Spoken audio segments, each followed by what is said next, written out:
tenemos un espacio para que hagan preguntas, observaciones, consultas. Ajá, por favor. Gracias, mi nombre es Paulina Mata, soy vecina de Montevideo. Y bueno, yo también tengo arraigo con los espacios universitarios, ¿verdad? Mi papá fue funcionario toda la vida y desde chiquita veníamos a recogerlo en el carro, porque había un carro en la familia, y recorrerse todos los pasillos de química, ir a la casa, etc. Después estudié aquí. Sin embargo, pues ahora el arraigo que tengo es con las áreas verdes de la finca 4 y la finca 3. De hecho, tenemos esta lucha, ¿verdad?, abierta de la comunidad con el fin de que eso no se urbanice. Y entonces a mí me gustó mucho todo lo que dijo usted sobre el sentido del lugar, el arraigo, la identidad, porque en el mundo antropocéntrico, digamos así, solo se considera el arraigo con las cosas hechas por los seres humanos. Y en nuestro caso, todos los vecinos de estas comunidades que amamos ese bosque y que vecinos que lo han cuidado durante 15 años, han luchado incluso en instancias legales porque no sea un bosque, pues sentimos eso. Entonces, nuestro punto es, bueno, mi punto hoy es tratar de comunicarles que existe este arraigo también con la naturaleza, ¿verdad?, que es un espacio que no ha sido intervenido. Y es algo que nos parece que las autoridades universitarias no están considerando. Nosotros hemos hecho muchos llamados, hemos tratado de participar en diversos foros y, bueno, obviamente tenemos también un proceso incluso legal y hay suficiente espacio, ¿verdad? Usted mismo lo dijo, hay desorden, no hay planificación, se hacen edificios de 1 y 2 pisos en la finca 2, se llenó de edificios de 1 y 2 pisos en cuestión de 10 años. Y sí consideramos que se debe tomar en cuenta el respeto al arraigo que genera un bosque en una comunidad. Yo vivo en un barrio en San Villa Montes de Oca que tenemos un bosque detrás del parque principal del barrio. Y abiertamente en las reuniones del barrio hemos dicho mucho, tenemos que comprar este bosque porque cuando nos lo quiten y nos lo urbanicen, ya vivir en este barrio no tiene sentido. Es el único bosque que tenemos ahí en el barrio. Y lo mismo sucede con la finca 4. Y la finca 3, que es un espacio, ¿verdad?, recreativo y deportivo, que también está bajo planes de ser urbanizado. Y realmente hay muchas opciones para urbanizar las fincas 1 y 2 en altura. En el caso de ontología, yo quería preguntar si es realmente un edificio histórico, si hay alguna razón especial por la cual la facultad nueva no se puede hacer ahí. Y esto que habla usted de valores intactos, patrimoniales intactos, nosotros nos gustaría, bueno, ciudadanos que consideramos que ya los bosques que quedan deberían mantenerse por principios de sostenibilidad y sabiendo que el planeta pues, está muy destruido, ¿por qué no se le puede aplicar este valor de intacto a un patrimonio natural como son los bosques que tiene la OCR? Sabemos que hay un sacrificio, ¿verdad?, para la parte académica que quieren desarrollar ahí. Sin embargo, como les hemos tratado de decir, hay muchísimo espacio en vertical que aprovechar. Sí se permite urbanizar hasta 8 pisos. En la zona, bueno, 7 u 8, depende de la altura de cada piso. Y como les repito, el único edificio de altura que se ha hecho de los nuevos es el de Ciencias Sociales, que es muy funcional, como dice usted, ¿verdad?, cuadrado, con mucho espacio. El gran parqueo también, pero es como la excepción, ¿verdad? Todo lo demás ha sido 1 piso, 2 pisos, 3 pisos o más. Y bueno, esta es como una observación que yo quería traer a esta mesa, porque nos ha costado mucho esta lucha. Consideramos que no es tan difícil para una autoridad tan poderosa como la UCR hacer un cambio en los planes, sin embargo no se hace, no se ha hecho. Yo creo que actualmente, sí, yo creo que sí, porque ya hubo la instancia legal ya se clamó respecto de eso y entonces quedaron fijos los porcentajes que se puede ocupar, entonces ya eso está. Sí, pero bueno, podríamos hablar de detalles en otro lugar, porque la Facultad de Ontología se licitó el diseño exactamente como está en el plan maestro original de hace 2 años y no hay ningún cambio. Nosotros hemos visto los planos y sin embargo se habló públicamente de que eso iba a ser un porcentaje menor y bueno, es toda la incidencia que tiene el tránsito vehicular que va a entrar hasta el fondo de ese bosque a través de la finca 3, que es la ciudad de Porto. Entonces, bueno, eso era lo que yo quería comentar y que me gustó mucho estos valores, ¿verdad?, el arraigo, la identidad, el sentido del lugar, que realmente no se aplica para lo que los vecinos, que nos llaman vecinos, pero también somos parte de la U, porque habemos muchos, en este movimiento que somos de la U. Pues tienen nada de malo ser vecinos. No, pero es como que sacan a la población de la U de este movimiento a veces. Y sí, pues hay un gran arraigo, ¿verdad? No solo el respeto por la naturaleza, que ya creemos que deberíamos estar evolucionados en el sentido de que hay que respetar la naturaleza más, sino el respeto de estos procesos sociales, ¿verdad? Esa transformación cultural que usted mencionaba, y es algo que va a suceder en este espacio muy dramático. Eso era, muchas gracias. Gracias a usted. Pues, mi nombre es Miki Bors, también soy vecina también de la lucha por la finca 3 y 4. Y lo que a mí más me resalta es como la diferencia entre los dos proyectos ahí, más o menos la UNAM en México, que es un solo espacio. No sé si ha tenía que desbordar los límites planeados o si se quedó en ese espacio. Lo que no se ve es el impacto de tránsito, de tráfico, cómo se está manejando el problema de transporte. En la UCR tenemos una situación totalmente diferente, que creció en una finca, adquirió otras fincas después, porque la finca 3 no fue adquirida en 45, sino en 63. Entonces ahí la planificación se ha prácticamente desbordado los límites o los bordes originales de la finca 1, que tenía quizás supuestamente un plan de diseño y de desarrollo, que claro, los tiempos han cambiado enormemente, principalmente el aspecto del tránsito y todo. Entonces, el plan maestro de la finca 3 y 4 prácticamente está considerando que la UCR está comiéndose el resto del cantón, del distrito de Mercedes. Prácticamente, con la finca 2, ya el aspecto de tránsito, cuando usted lo ve, no solamente el 5 de junio, cuando el campus de la universidad está cerrado a carros, ¿dónde quedan todos los carros de acceso? Parqueando por todo lado de ese cantón, del territorio más cercano. Ahora, con la nueva pista atlética que se hizo adentro, en la calle Circunvalación adentro, los carros están parqueando afuera.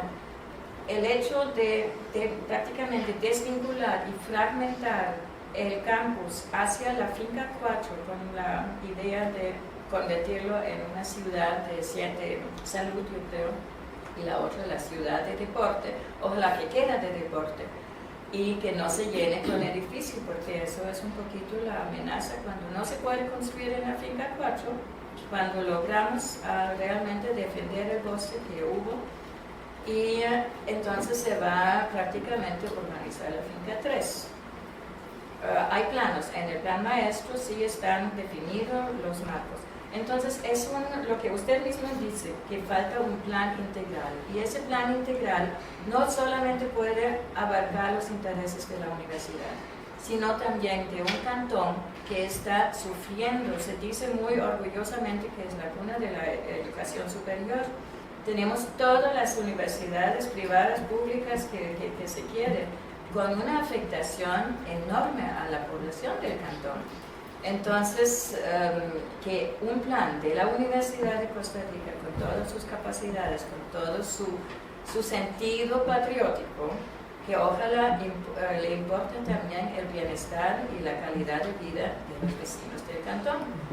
La pérdida de un bosque de 7 hectáreas que tiene impactos positivos enormes que se pueden cuantificar y todo, para trasladar ahí y fragmentar los edificios de la universidad con todos los efectos secundarios no es realmente palpable para la comunidad.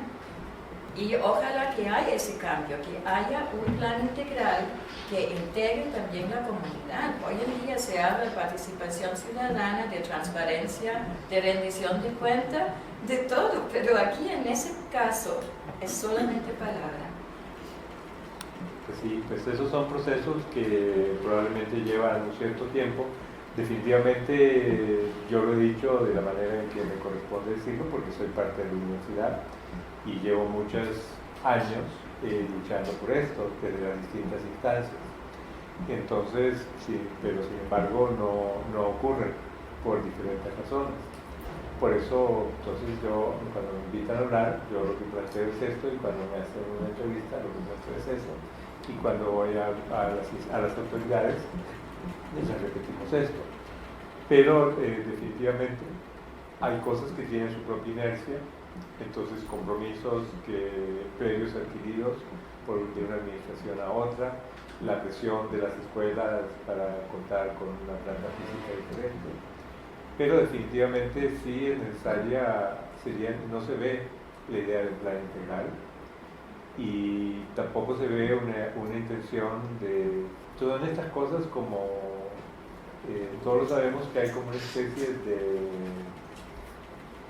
¿cómo podríamos decirlo? Por ejemplo, si usted como académico, técnico o profesional va a algún lugar y no habla de sostenibilidad, participación, salud ambiental, es como si fuera marciano. Son unas palabras mágicas que si usted la dice ya por eso es terrícola, pero sin embargo detrás de esas palabras no pasa absolutamente nada. La participación en realidad no existe, la transparencia no existe, y la sostenibilidad no la estamos logrando por ningún lado. Pero es un tema de discurso, es decir, hay como unas palabras mágicas que parecen que dichas en ciertos contextos, entonces asegurarían que lo que se está proponiendo es viable y dentro de un tema de consenso. Pero a la hora de las horas, las decisiones se toman de otra manera, y precisamente, bueno, lo que hace cada uno desde su sitio, yo hago lo que acabo de hacer acá, explicarles a ustedes esto, a un auditorio más, y cada vez que voy a algún lado me explico. Hacemos las investigaciones y las publicamos, en donde dejamos todo esto demostrado y anotado, y hablamos con las autoridades que sí tienen la sensibilidad y el interés, pero que no siempre es posible por otra serie de factores. Entonces es un tema bastante complicado, pero yo creo que en el caso específico de Finca 4, al riesgo que había y a la solución por donde va, yo creo que va a una solución muy diferente y mucho mejor. Ya las restricciones están, las limitaciones de uso del suelo son las que se establecieron, y no creo que haya... Yo entiendo esto, ¿verdad? Sí. No, lo dejo terminar yo. Sí, ya terminé.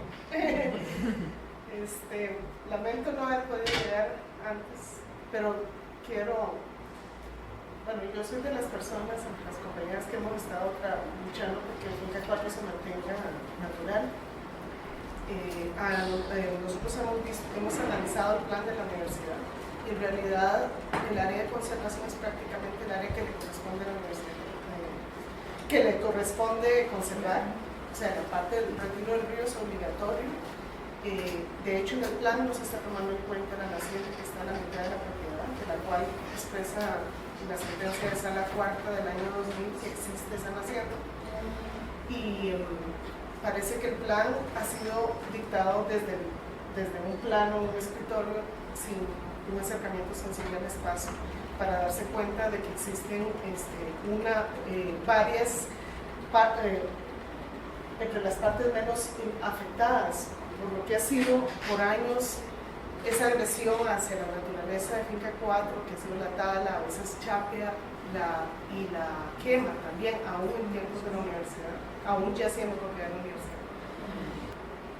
Me parece que lo que hemos dicho siempre, y perdón si no sé si lo dijeron antes, que consideramos que la universidad tiene otros espacios que están ya degradados ambientalmente, que podrían ser aprovechados. Yo siempre digo, a mí me da una tristeza ver ahí por agronomía 100 metros de unas aulas que honestamente parecen un gallinero. O sea, usted sabe que a mí me interesa el patrimonio, eso de patrimonial no tiene nada. Son una cuadra aquí, una cuadra aquí, una cuadra aquí de un piso, en una construcción que realmente parece un gallinero, que son aulas supuestamente.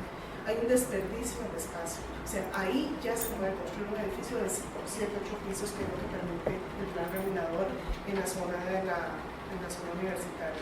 Entonces tenemos el edificio Saprissa, que es decir, no viejo y todo, pero es una manzana desaprovechada en un piso, en la zona más céntrica.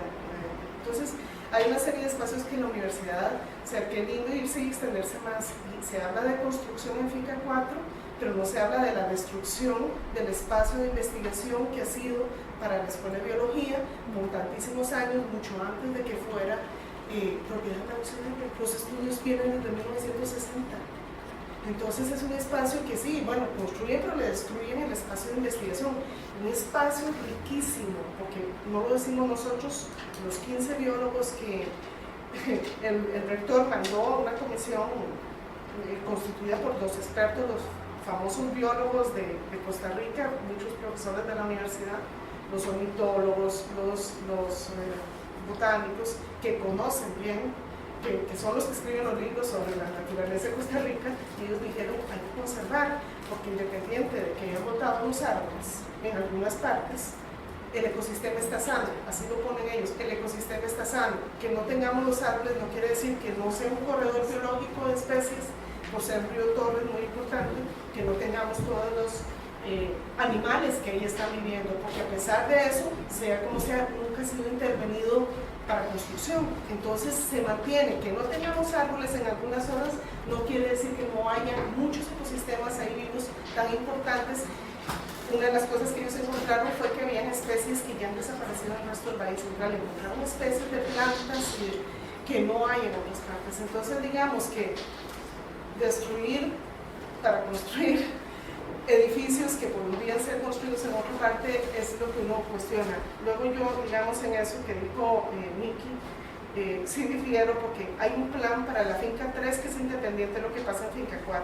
O sea, finca 3 finalmente, que era la ciudad de la salud, viene ahí la cuestión de los pensionados, viene ahí otros edificios, todos de un piso, avanzando sobre la única área que tenemos nosotros aquí en la zona baja de Montes de Oca para caminar sin carros, para caminar tranquilos, que no tenemos que estar cuidando que viene del carro, que viene de la moto.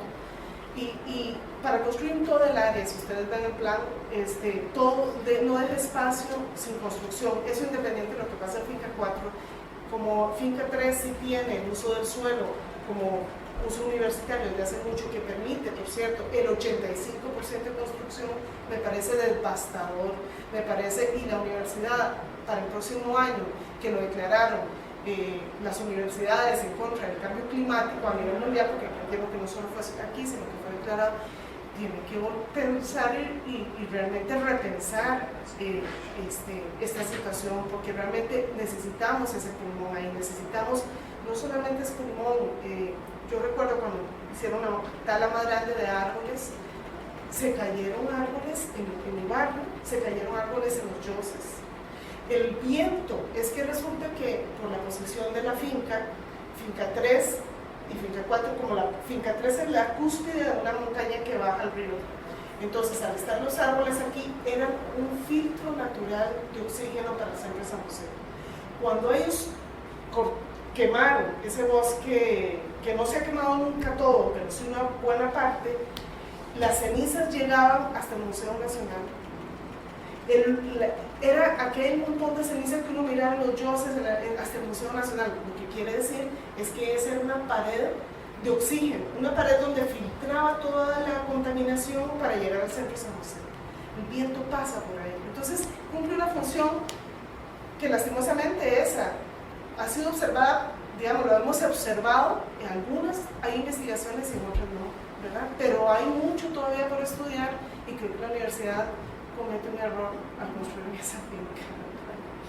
Ya hizo la ciudad de la investigación, y con todo respeto yo le digo la ciudad de la destrucción. O sea, ahí se volaron el bosque al mismo tiempo que nosotros estábamos luchando por proteger finca 4, que no era todavía el agua, yo no me di cuenta.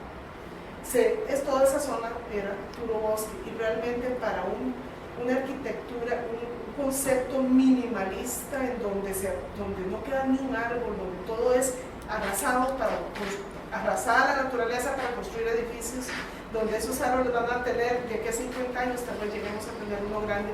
O sea, me da mucha tristeza, ¿no? Y también tengo que decir algo que le sumo a esto, a toda esta nota del carbono neutral, en el que están diciendo que los árboles viejos ya no sirven, que solo los nuevos son los que tampoco me parece, ¿verdad? Que la universidad también está en ese camino, y es que los árboles viejos son vida para muchísimos más animales, están dando alimento, están dando refugio. No sé, vivimos en Montes de Oca, es un corredor biológico. El río Torres, que lo tenemos aquí, es un corredor biológico y la universidad no debería cerrar los ojos a eso tan importante para nosotros y para el futuro. Una preguntita a don Carlos. ¿Cuál de los dos? Perdón, don Carlos Vega. Don Carlos Vega está dirigiendo. La ciudad universitaria ha crecido mucho también. ¿Cómo han logrado, digamos, llevar a cabo ese desarrollo de una manera bastante ágil, me parece? Le preguntaba yo ahorita a doña Silvia la fecha cuando se inauguró el Museo Universitario de Arte Contemporáneo, ¿verdad? Que fue construido en un área donde habían áreas verdes, y yo recuerdo que lo tenían muy organizado, explicando que los árboles que se habían tenido que talar los iban a reponer en otras partes. Había una comunicación con la gente. Yo me acuerdo haber visto esas aclaraciones, porque además la UNAM ha crecido, también está rodeada de una reserva biológica, ¿verdad? Y yo me pregunto eso, ¿cómo han logrado conciliar para que ese crecimiento de la UNAM sea, por lo menos para mi percepción, ha sido bastante armónico? ¿Cómo lo han logrado? Bueno, cuando ya hubo necesidad de crecer, originalmente eran 25.000 estudiantes, en 52, ¿no? 54. Cuando yo estudié, en el 61 eran ya 50.000. Entonces, tiempo después ya no cabíamos ahí, ¿no?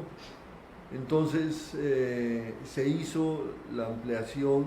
Bueno, teníamos 700 hectáreas, ¿no? Era diferente a lo de aquí, ¿no? A mí me duele mucho lo de aquí, porque era un pedregal. O sea, sí, zona protegida y todo, pero de arbolitos, pues no había arbolitos, había, ¿no?, cactus, cosas así, serpientes, culebras, en fin, ¿no? Era muy complejo, la construcción en un pedregal es muy cara, muy difícil, porque toda esa piedra hay que sacarla, ¿no? Entonces, bueno, es bueno en el sentido que la cimentación es muy barata porque es terreno muy sólido, ¿no? Pero sí hay que, bueno, los movimientos de material de piedra. Bueno, entonces se planeó en esas 700 hectáreas, que todavía hay una reserva en la UNAM del terreno ahí, hacer ya la parte, bueno, la ampliación, ¿no? Entonces, donde está el MUAC que dices, que lo hizo, por cierto, Teodoro González de León, ¿no? Sí, ese es de hace 5 años, ¿no? Más o menos, ¿no? Son 6 años. Entonces empezaron a hacer la zona cultural, las escuelas se sacaron, varias escuelas, se les hicieron, por ejemplo, a la Facultad de Ciencias, se sacó de donde era originalmente, la Torre de Ciencias, hoy la Torre de Humanidades, es donde nosotros trabajamos en el CIAM, era la Torre de Ciencias originalmente, y se hizo una Facultad de Ciencias. Ingeniería también tiene otras, o sea, cada facultad empezó a hacer ampliaciones, sus extensiones, vecinas, o sea, ya no en el casco histórico, que es el patrimonio de la humanidad, es esto que yo pasé, ese es el patrimonio de la humanidad, de hace 5 años también se declaró, ¿no?, la UNESCO. Ya la parte nueva, pues ha sido, pues, centros culturales, extensiones de universidades, los circuitos. Fue muy interesante hace también 5 años, cuando el Patrimonio Cultural de la Humanidad, porque se sacó el tráfico, el tránsito, los automóviles. Eso fue una maravilla, porque ya no se podía bueno, estacionar jamás, ¿no? Todo, además estaba todo abarrotado, todo a vuelta de rueda, ¿no? Como en Costa Rica, igual que en San José, ¿no? Entonces los coches llegan a los estacionamientos del estadio, ese gran estadio que vieron.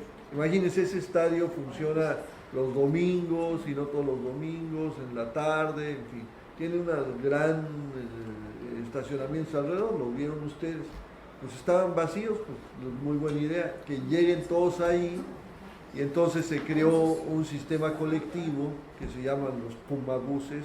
Los Pumas son los de la universidad, somos los de la universidad.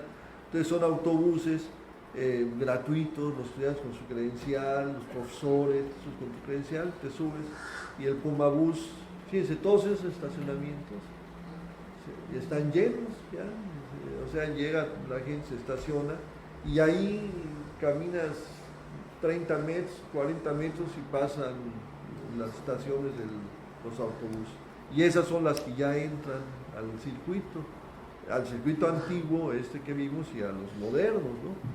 Entonces pues van y ya se baja uno, y de regreso pues agarras tu Pumabús y te regresas a tu estacionamiento y te vas, ¿no?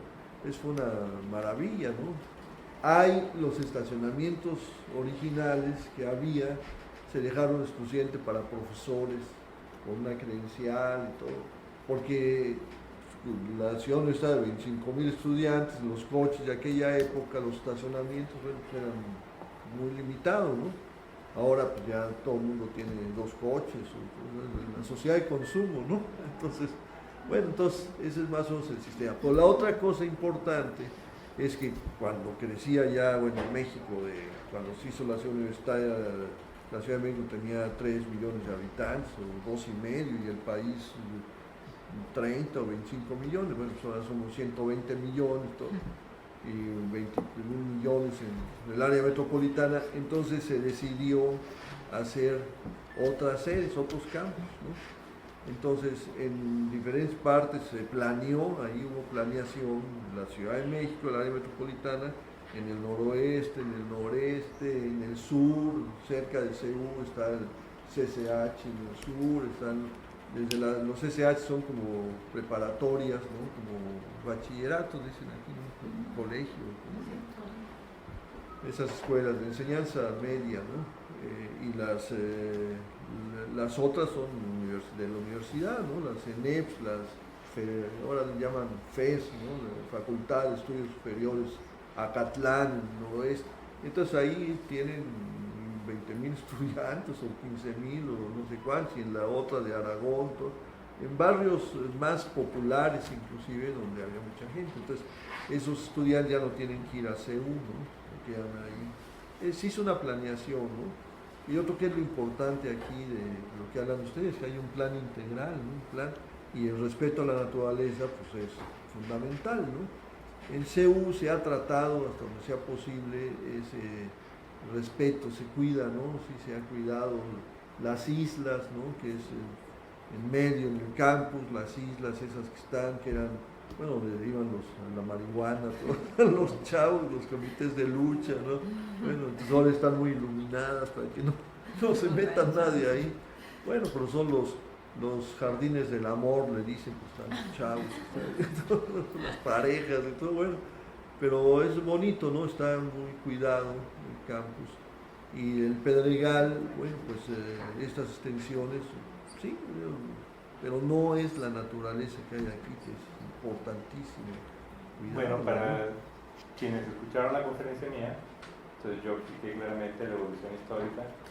También he citado una investigación que está a disposición de todos, se llama Territorialidad y Espacio de los Inmuebles de la Universidad de Costa Rica, en donde se relata la historia de todo esto mismo, y entonces en donde hay también unas hipótesis y una aclaración de por qué el proceso pasó, que como yo hoy volví a comentarlo y apareció en la presentación, hubo un plan claro, digamos, hasta en el momento inicial.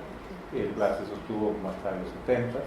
La razón de por qué el plan no se siguió son varias, pero parte de eso tuvo más bien que ver con la reorganización universitaria y las decisiones políticas y administrativas que se tomaron después del tercer Congreso Universitario, y desde entonces, y porque hay una fragmentación entonces de las decisiones administrativas, una desvinculación entre las autoridades y las escuelas, todo este tipo de cosas que todos sabemos.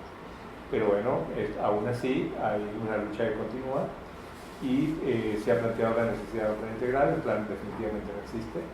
Lo que hay para finca 3 o 4 no son planes, son planos de uso del suelo, planos de distribución, pero eso no es un plan. Es decir, en este momento no hay planes, no hay un plan a ningún nivel. Lo que hay son decisiones, digamos, parciales en zonas específicas. Lo que sí, a raíz de que las autoridades, específicamente el rector, está muy interesado en todo esto, se han activado varias comisiones que existían y crearon otras nuevas, y se está generando así como un grupo precisamente con la gente de biología y de la Comisión de Forestía Universitaria, tradicionalmente desoída por otras instancias de la propia universidad. La idea de ir armando como un plan por lo menos a ese nivel.